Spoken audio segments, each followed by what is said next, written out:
Section 94 of the Land Transport Act says that the court can give you community work rather than disqualification. Sounds fantastic. The first issue with it, though, is you had to have had a previous period of disqualification from a court.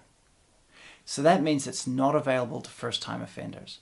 But if you had a previous charge back even 20 years ago, this is something that could be very, very helpful for you. It's typically used, though, on people facing driving while disqualified, driving while suspended, or driving contrary to a limited license, because on those charges, you cannot get a work license, period. That said, it is still available to people on drink drive or dangerous driving charges. Now, there's basically 4 parts of the legislation that the court needs to look at. The first one is the circumstances of the case and the offender.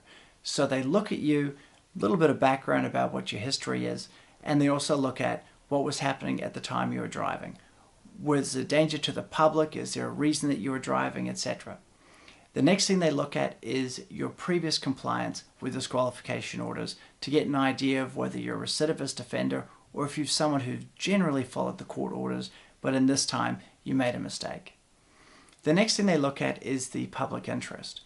Now, that basically ends up being a balance between public safety. Are you a danger to the roads? Should you be kept off the roads? Or are you safe to be on the roads, maybe with a little bit of remedial help? And they also balance that up against the public interest in having you employed. So if you have an employment issue because of further disqualification, that is always going to be helpful in this case. And finally, they look at the effect of further disqualification. That somewhat doubles up on the earlier point.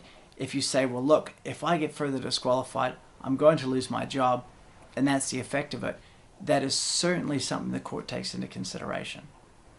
So like anything, this is the sort of case where if you're well prepared and your lawyer is organized, then you generally got a good chance of winning it.